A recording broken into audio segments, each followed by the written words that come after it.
All right, ladies and gentlemen, we come to vibration, the principle of vibration. Nothing rests, everything vibrates. The great third Hermetic principle, the principle of vibration, embodies the truth that motion is manifest in everything in the universe, that nothing is at rest, that everything moves, vibrates, and circles. The Hermetic principle was recognized by some of the early Greek philosophers who embodied it in their systems, but then for centuries it was lost to sight by the thinkers outside of the Hermetic ranks. But in the 19th century, physical science rediscovered the truth, and in the 20th century, scientific discoveries have added additional proof of the correctness and truth of this centuries-old Hermetic doctrine that the source and the cause for everything that we see here in the physical realm at its very lowest form is vibrations, frequencies, resonances, waves, whatever you would like to call it. But it is an unseen force that is responsible for all that is seen. And we have gone over that idea and that concept the last couple weeks on this channel, maybe even the last few weeks. And it's funny how it's always related. And it's all connected, ladies and gentlemen. The synchronicities go beyond the mind's ability to recognize, which is funny because I was just reading about coincidences last night and the similar nature, the similarities between coincidences and synchronicities. However, welcome back to the channel. Thank you for joining me. It is Wednesday, and you know what that means, ladies and gentlemen. Time to dive deeper into Hermetic philosophy and the Kybalion, coming to us from William Walker Atkinson, most namely of the Three Initiates. And we find ourselves on chapter 9, entitled Vibration. Going into the principle of vibration, we went over the planes of correspondence the last couple weeks. Very interesting, ladies and gentlemen. Really quick, before we begin, let's do an overview of the 7 Hermetic principles. Number 1, most importantly, is mentalism. Number 2 is correspondence. Number 3, vibration. Number 4, polarity. Number 5, rhythm. Number 6, cause and effect. And finally, number 7, gender. We find ourselves on the third one today in chapter 9. Let me begin now. And it's a shorter chapter, so hopefully, if I don't ramble too much, we can get through it all the way. But we will see. If you've been here before, you know I tend to ramble a little bit. All right, ladies and gentlemen. Once again, the great third Hermetic principle, the principle of vibration, embodies the truth that motion is manifest in everything in the universe, that nothing is at rest, that everything moves, vibrates, and circles. The Hermetic teachings are that not only is everything in constant movement and vibration, but that the differences between the various manifestations of the universal power are due entirely to the varying rate and mode of vibrations. What this means to me, just what my mind's thinking at the moment, and I'm interested to hear what you have to say about this as well in the chat room and the comments section after the video premiere. But this idea that the differences between the various manifestations are the things that we see created here that come to have physical being in reality, or physical reality. Remember, there's the 3 great planes, which we learned in a previous chapter, which is the physical plane, the mental plane, and the spiritual plane, all being varying degrees of one scale. So there's gray areas where they go from one to the next. However, the differences between the various manifestations of the universal power due entirely to the varying rate and mode of vibrations. So if you like the word frequencies better than vibrations, the different rates or the amount of vibration is the cause for the different things that we see manifest here. Now let me continue. Not only this, but that even the all, the one God, in itself, manifests a constant vibration of such an infinite degree of intensity and rapid motion that it may be practically considered as at rest. The teachers directing the attention of the students to the fact that even on the physical plane, a rapidly moving object, I was just about to ramble about this, but glad I didn't. A rapidly moving object, such as a revolving wheel, seems to be at rest. Or maybe the propellers on a plane, after they go so fast, it just seems to be stationary once again. This is likened through the law of correspondence, as above, so below, to the all in its rapidity and intensity of vibration, that it's practically considered as at rest. Now, once again, the teachings are to the effect that spirit is at one end of the pole of vibration, or this scale, the other pole being certain extremely gross forms of matter. Between these two poles are millions upon millions of different rates and modes of vibration, and I'll add manifestation of things in the physical plane of reality and even the mental plane. Modern science has proven that all that we call matter and energy are but simply quote unquote modes of vibratory motion. And so the more advanced scientists, are rapidly moving towards the positions of the ancient masters, the mystics, philosophers, and sages, the positions of the occultists who hold that the phenomena of mind are likewise modes of vibration and motion, or motion. So this connection between the physical plane and the mental plane. Let us see what science has to say regarding the question of vibrations in matter and energy. In the first place, science teaches us that all matter manifests in some degree the vibrations arising from temperature or heat, be an object cold or hot, both being but degrees of the same things.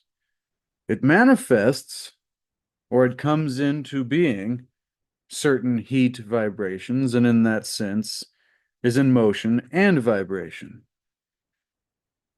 So let me read that first part again, because there's this reoccurring theme here in this Hermetic philosophy that even though things seem to be separate or different or opposite or many different things, it is all but one thing, varying by a matter of degree.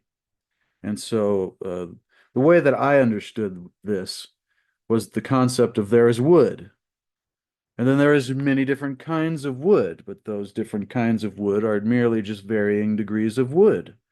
But then there can be wood tables, and then there can be millions of different versions of wood tables, but those wood tables, for example, would just be millions of varying degrees and versions of the one idea of wood table. And so you could see how all of reality is this oneness that is broken down into an innumerable amount of varying degrees of difference on one scale of everything. Remember, the source and cause for everything we see in the physical realm is one vibration. Now, my ramblings aside, let us continue. And so, hot or cold, whether an object is hot or cold, they're both but degrees of the same things. It manifests certain heat vibrations and, in sense, is in motion and vibration. Then all particles of matter are in a circular movement, from corpuscles to suns. The planets revolve around suns. Now, this may be debated, but this is a different subject. The suns move around greater central points, and these are believed to move around still greater, and so on ad infinitum. On to infinity, ladies and gentlemen, this sacred circular pattern that is repeated from the lowest form as below to the highest possible scale as above. The shapes of things and the arguments about such we will keep aside. However, the molecules of which the particular kinds of matter are composed are in a state of constant vibration and movement around each other and against each other. So at the very smallest level, everything is always moving. Back to the point of this principle of hermetics. The molecules are composed of atoms, which likewise are in a state of constant movement and vibration. And the atoms composed of corpuscles, sometimes called electrons and ions, etc. Good. I wondered what it meant by corpuscles there. Electrons and ions, which are also in a state of rapid motion, evolving around each other, and which manifest at a very rapid state and a mode of vibration. And so we see from modern scientific discoveries that have been told to us by the ancient mystics, sages, philosophers of the ages, the same discovery, the same truth and understanding is that at the smallest level, we see that all forms of matter, all forms and manners of matter manifest vibration, manifest from vibration, and in accordance with the Hermetic principle. And so it is with the various forms of energy. Science teaches that light, heat, magnetism, and electricity are but forms of vibratory motion connected in some way with and probably emanating from, most importantly, the ether. And this is where it always comes back to this wall, this boundary that our modern sciences have yet to want to go through or attempt to go beyond to this understanding and a usage and a practical knowledge of the ether. Now, I mean, you could say that we use it every day in all of our technology, but once again, my point in saying such things is that there is a deeper understanding and a much greater use thereof of the ether than that what we simply use it for today. However, science does not as yet attempt to explain the nature of phenomena known as cohesion, which is a principle of molecular attraction, nor chemical affinity, which is a principle of atomic attraction, nor gravitation, which is the greatest mystery of the three. I mean, once you dive into rabbit holes about trying to understand the law of gravity or gravitation, which is the principle of attraction by which every particle or mass of matter is bound to every other particle or mass.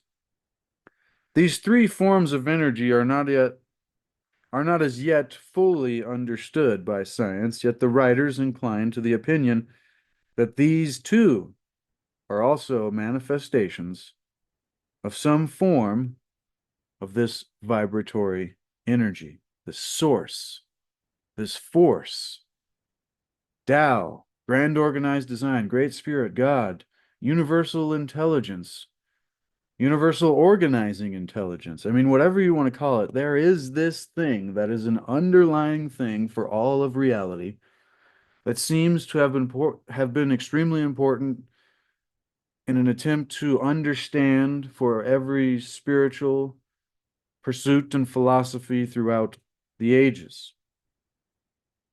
And so to deny such thing, I think, would be silly. And I think to try to attempt to harmonize and come to understand such thing would be rather important work. So we are here. Once again, I am no master. I'm just a student of this philosophy. And I don't know, when I came across this kind of stuff many, many years ago, I was instantly enthralled and obsessed and rapt, you could say, taken away by it. But I love it. But once again, I'm no master. So thank you for being here and joining me on this journey of discovery for ourselves. And we do this once again for purposes of teaching and commentary, reading the Kybalion, for purposes of teaching and commentary, entertainment, expanding the mind, most importantly. So through and increased awareness, we can hopefully increase the quality of our lives and the lives of those around us, because our lives are made up of moments. And if we can stack good quality moments using new ways of thought and new understandings of ourselves and philosophy and psychology and spirituality and the nature of reality and all of these things, and hopefully we can stack those moments and have a better life, ladies and gentlemen. That's my only goal here, really. But it seems to have led us to the greatest rabbit holes of all, the universal ether. I never have any idea where these are going to go. But these three forms of energy, this molecular attraction, this chemical affinity, and gravitation, proving, though, that it is some kind of manifestation of this form of vibratory energy, a fact which the Hermeticists and the ancient mystics have held and taught for ages past. So the point being, the things that we are just discovering again today, and I say again, we just say just now discovering, are things that we have been told by the mystics and these ancient wisdom traditions forever. So why is it that we have so blindly ignored them? I am not sure. That is why I am here.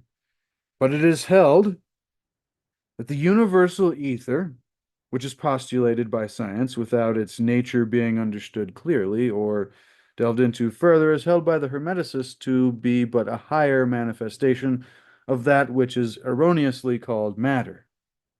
Now remember, we broke down the different planes of reality in the previous chapter, talking about the plane of elemental mind, the plant mind, animal kingdom, the mineral kingdom, and the elemental kingdoms in between those, and the plane of matter and ethereal substance in between the three planes of matter and the planes of energy, connected through the ethereal substance. But this was a breakdown of what is being described right here. And so, this universal ether is held by Hermeticists to be but a higher manifestation of that which is erroneously called matter. That is to say, matter at a higher degree of vibration, and is called by them the ethereal substance, the Hermeticists. The Hermeticists teach that this ethereal substance is of extreme tenuity and elasticity and pervades all universal space, serving as a medium of transmission of waves of vibratory energy such as heat, light, electricity, magnetism, etc. The teachings are that the ethereal substance is a connecting link between the forms of vibratory energy known as matter on one hand and energy or force on the other hand, and also that it manifests a degree of vibration in rate and mode entirely in its own. So this went back to the question posed by the students of Hermetic philosophy to the idea of the different planes and what really is a plane.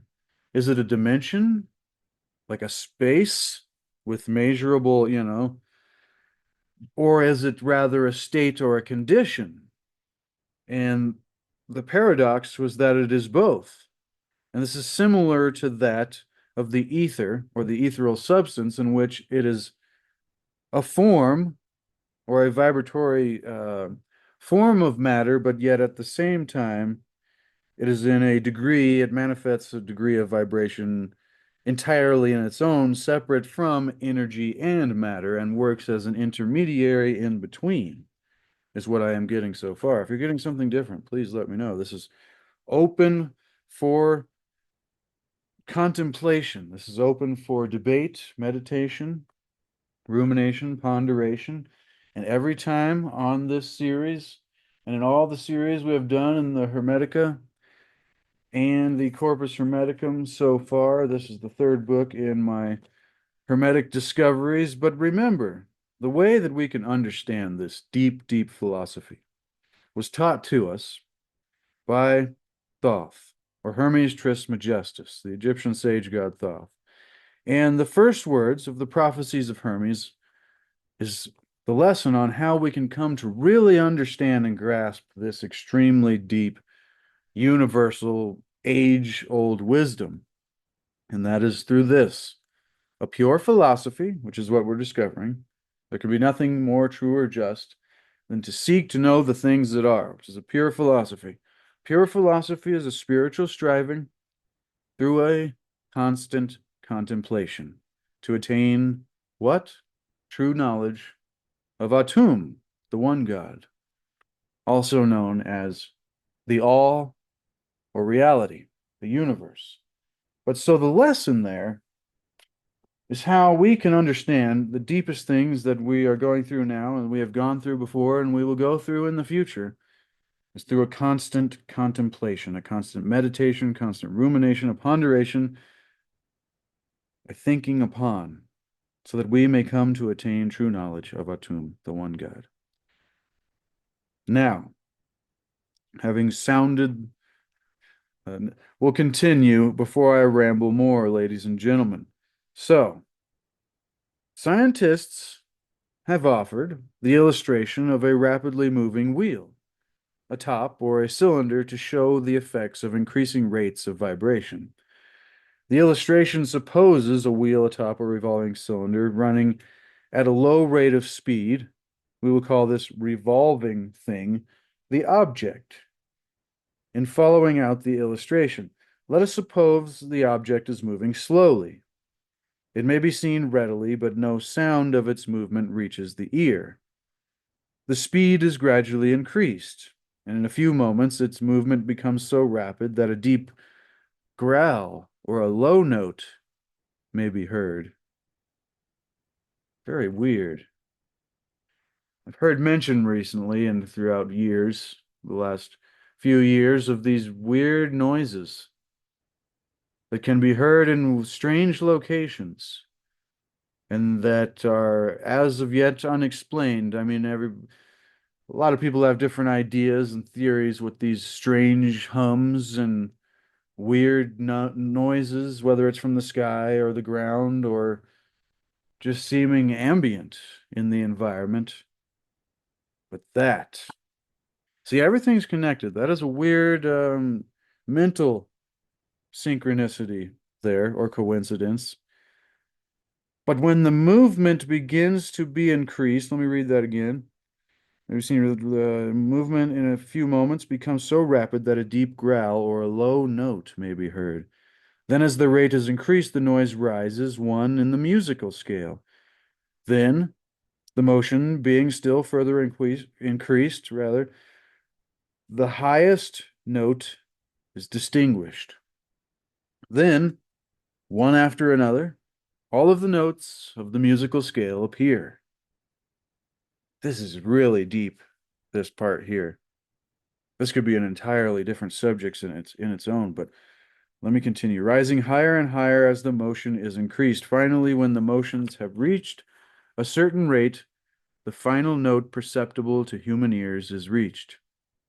And the shrill, piercing shriek then dies away, and silence follows. That makes me think of Wayne Dyer's philosophy that the sound of God is silence. And that it said before that the all is this absolute, intense, the highest rate of vibration possible, which would be far beyond any perceptible sound that we could hear. So, technically, Dr. Dyer was right. The sound of God is such a high vibratory rate that it goes beyond a note perceptible to human ears. And silence follows. No sound is heard from the revolving object in our metaphor here, the rate of motion being so high that the human ear cannot register the vibrations. Then comes the perception of rising degrees of heat. Ah, and then after quite a time, the eye catches a glimpse of the object becoming a dull, dark, reddish color.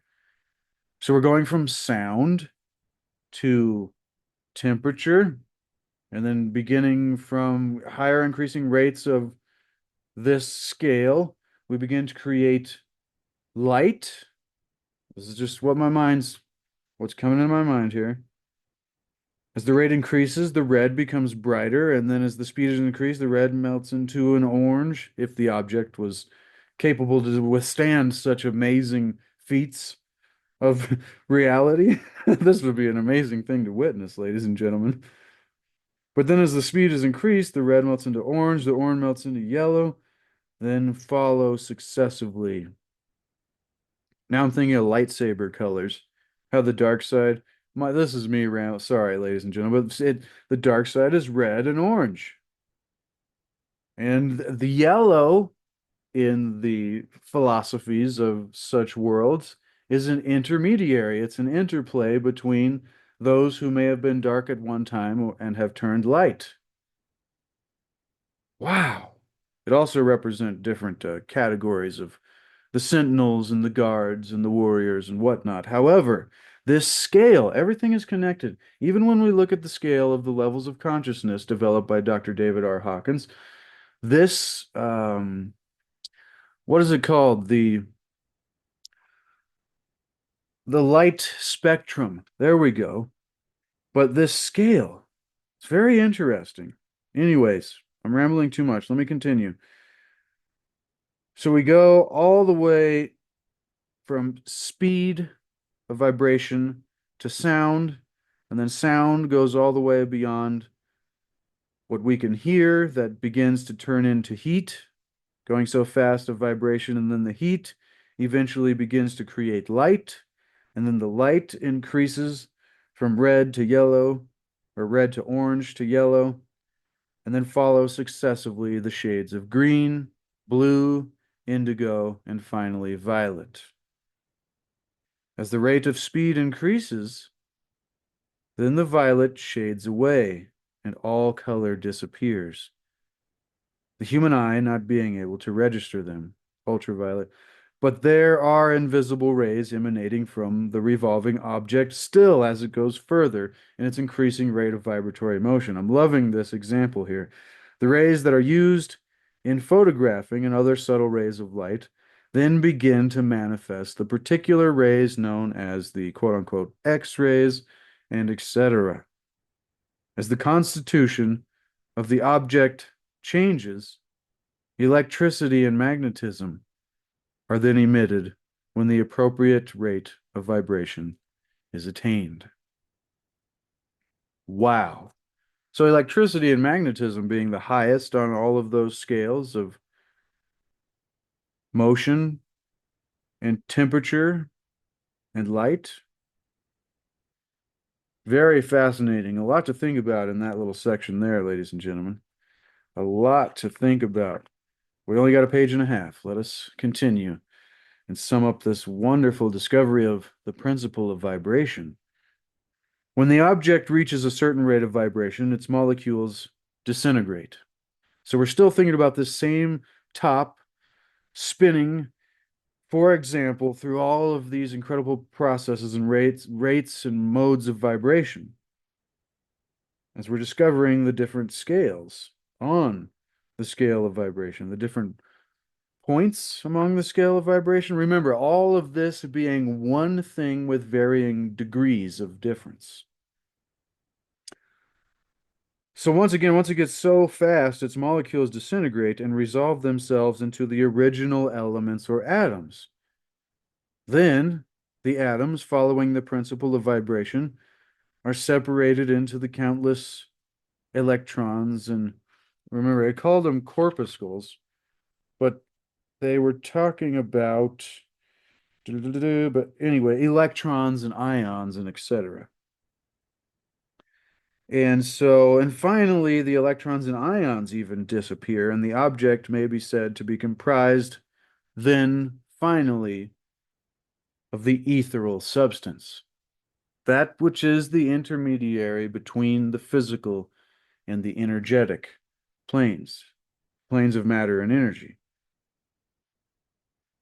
Science does not dare to follow the illustration further, but the Hermeticists teach that if the vibrations be continually increased, the object would mount up the successive states of manifestation and would in turn manifest or create the various mental stages. Very fascinating. So the different planes, or the mental planes,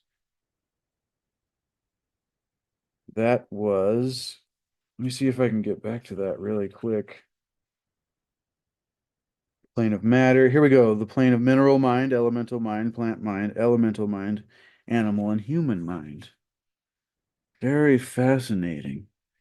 And so, and then even onward, spiritward, until it would finally re-enter the all, which is absolute. The quote unquote object, however, would have ceased to be an object long earlier, before the stage of ethereal substance was reached, back when its atoms disintegrated based on this incredible rate of vibration. Molecules disintegrated, rather. But long before the stage of ethereal substance was reached. But otherwise, the illustration is correct in as much as it shows the effect of constantly increased rates and modes of vibration, ladies and gentlemen. So hopefully that was a good lesson there.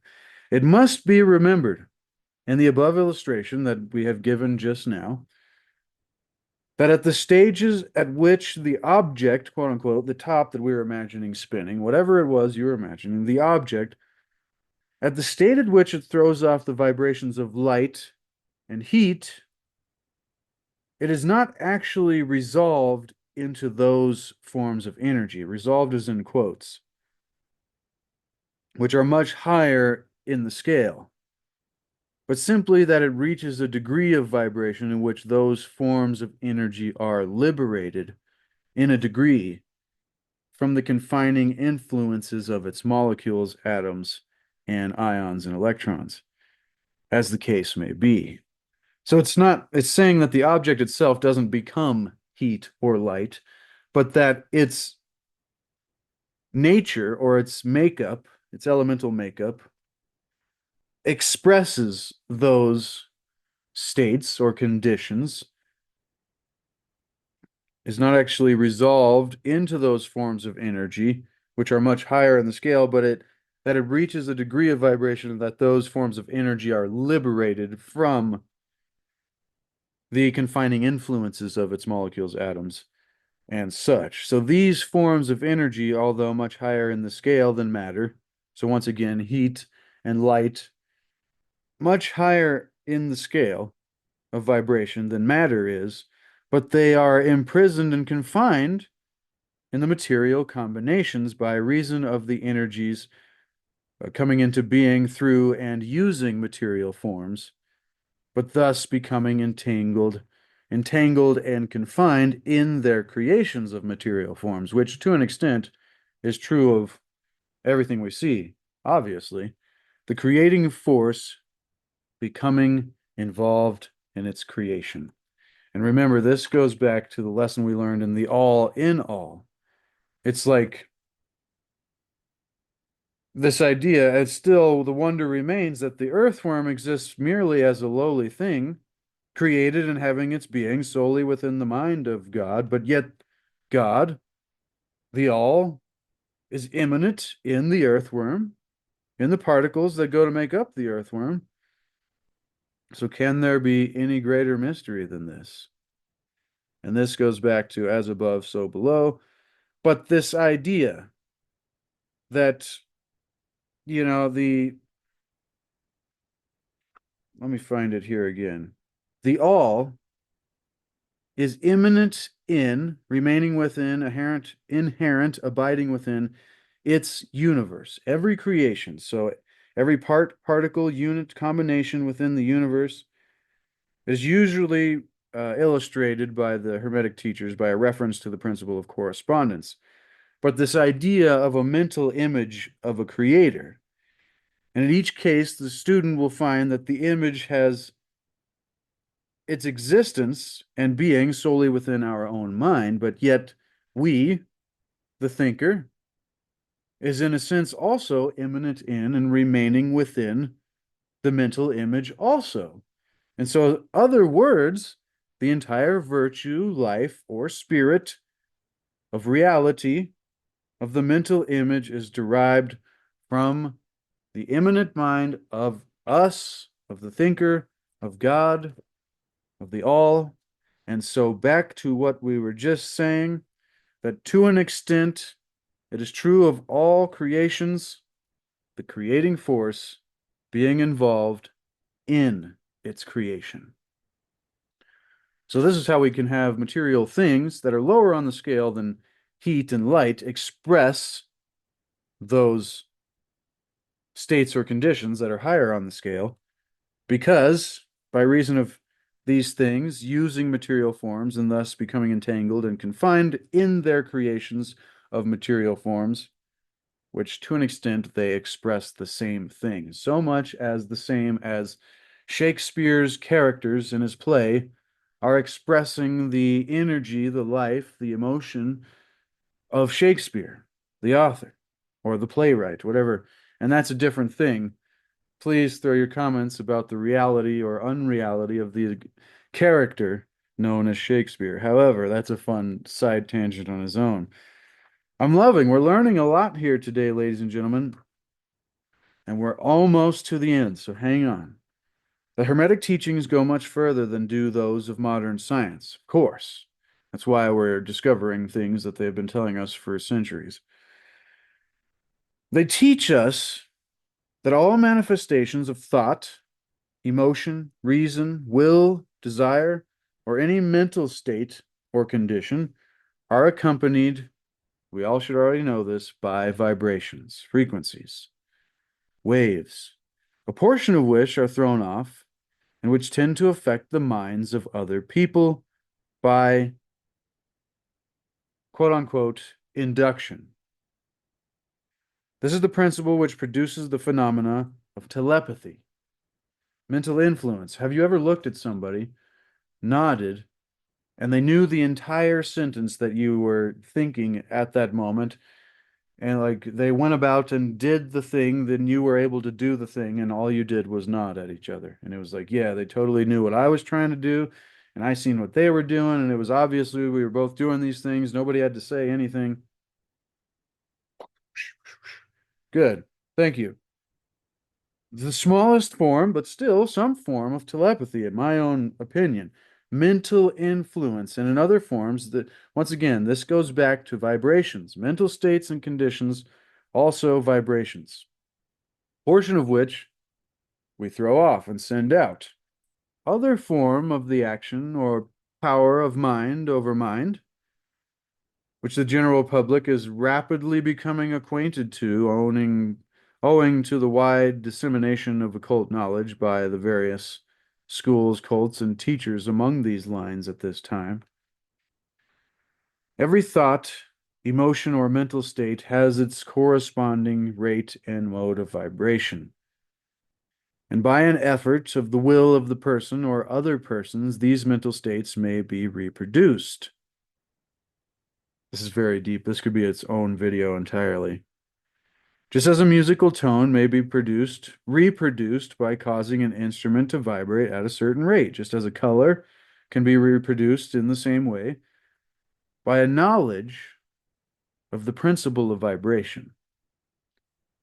We're beginning to see here, as applied to mental phenomena, one may polarize his or her mind at any degree he or she wishes, thus gaining perfect control over his or her mental states, moods, emotional states, etc. In the same way, he or she may affect the minds of others, producing the desired mental states in them. In short, in a disclaimer, we will say we will never go against the will of another sovereign being. With that disclaimer being said, in short, we may be able to produce on the mental plane that which science produces on the physical plane, namely vibrations at will. This power, of course, may be acquired only by the proper instruction, exercises, practice, etc., the science being that of mental transmutation, one of the branches of the Hermetic arts. One of the branches of the Hermetic arts, ladies and gentlemen. I'm just going to highlight this entire section because that's something you want to go over later. Very important. And there was a chapter earlier in this book, if you're really interested on that, titled Mental Transmutation, and it was a good one. It was this idea that mind may be transmuted from a state to state, degree to degree, condition to condition, and pole to pole, vibration to vibration, just as other elements, as well as metals and elements. And so true Hermetic transmutation, rather than lead to gold, is a mental art, a mental alchemy, so to speak. Now, finally, a little reflection on what we have said will show us, the student, the seeker, that the principle of vibration underlies the wonderful phenomena of the power manifested by the masters and adepts who are able to apparently set aside the laws of nature, but who in reality are just simply using one great law of nature against another, one principle against another, and others, and who accomplish their results by changing the vibrations of material objects or forms of energy, and thus perform what are commonly called miracles.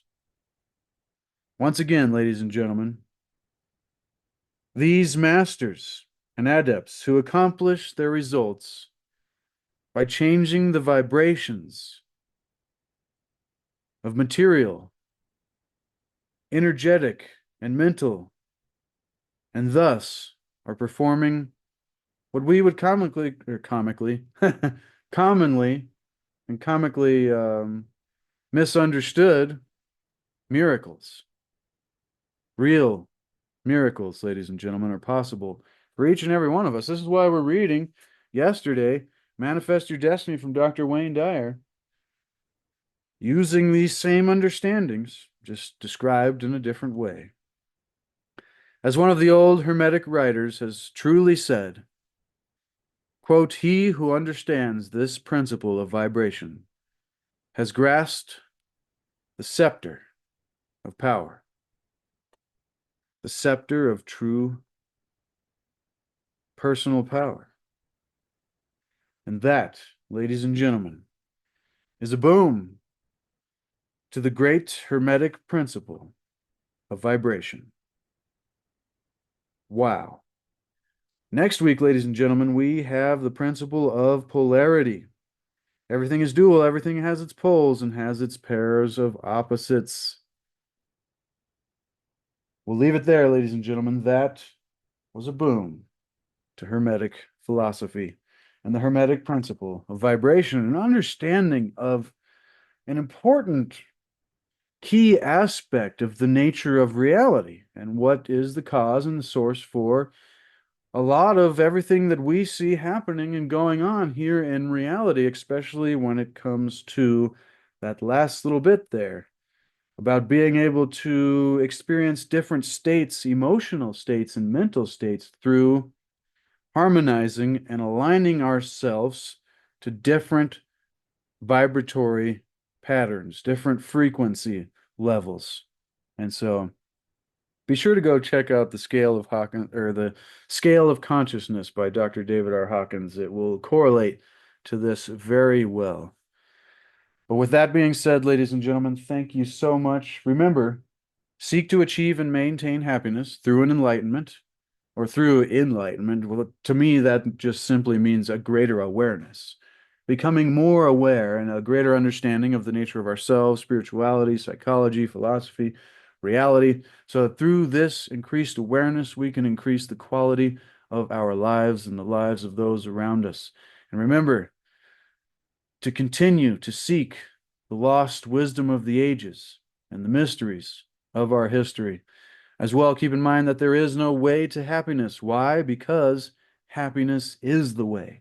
It is what we must create the ability within ourselves to bring to life.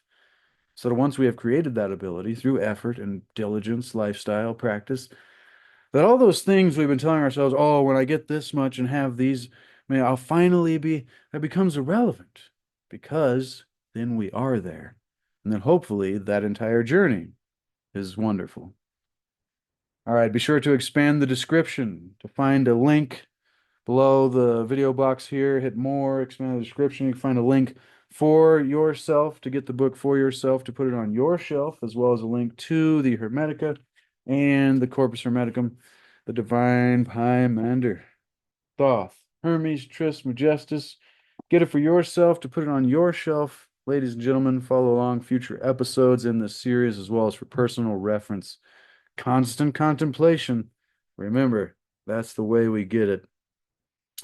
Those are Amazon affiliate links, so I make a few cents off that if you'd like to support the work I do here while getting yourself a copy. Thank you so much, as well as a link to my Etsy shop and my landscape paintings.